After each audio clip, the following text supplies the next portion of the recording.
네, 반갑습니다, 여러분. 이 시간은 생물 다양성이 높을 때 혹은 낮을 때에 따라서 이제 생태계 평형 유지에 더 수월한 쪽이 어느 쪽이냐라고 물어보는 내용을 한번 설명을 해보도록 하겠습니다.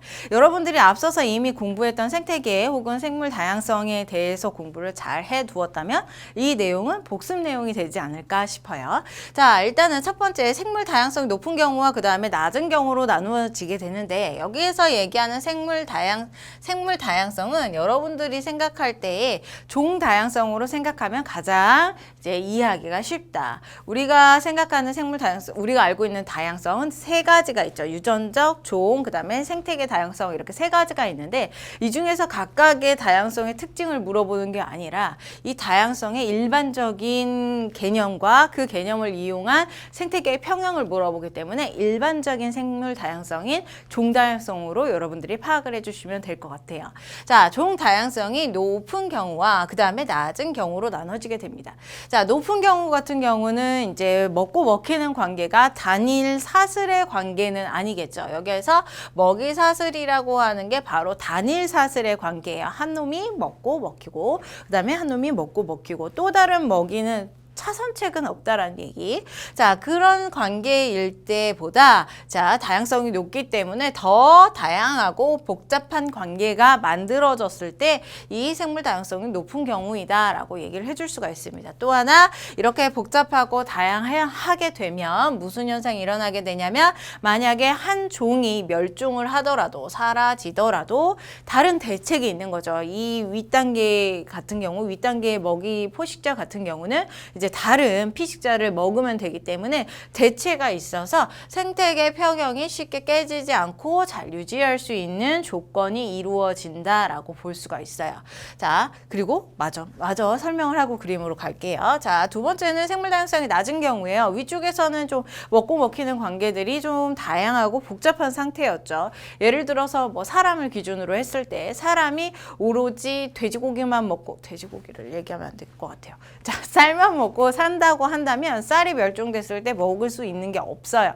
그래서 이 사람도 멸종할 수밖에 없는 상황이 벌어지게 되는데, 하지만 사람은 일반적으로 소고기도 먹고 돼지고기도 먹고 닭고기도 먹고 쌀도 먹고 또 뭐 있죠? 풀도 먹고 막 그래요. 자, 이렇게 다양하게 먹을 수 있는 재료들이 많기 때문에 한 종이 뭐 돼지가 멸종을 하더라도 다른 먹이들을 먹을 수 있기 때문에 대체 상품들이 있기 때문에 이제 이 생태계를 평형을 깨지 않고 유지시킬 수 있다라고 얘기하는 겁니다.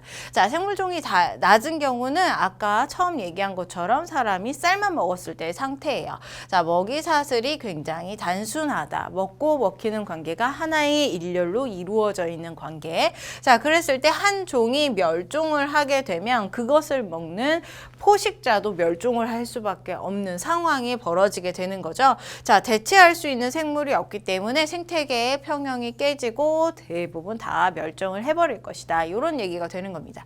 이 두 가지의 얘기를 이제 그림에서 설명을 하고 있는 거죠. 자, 여기 왼쪽에 있는 애가 바로 이제 먹이 사슬, 단순한 형태가 되는 것이고, 그 다음에 오른쪽이 복잡한 형태가 되는 거예요. 이게 바로 먹이 그물이라고 표현을 하죠.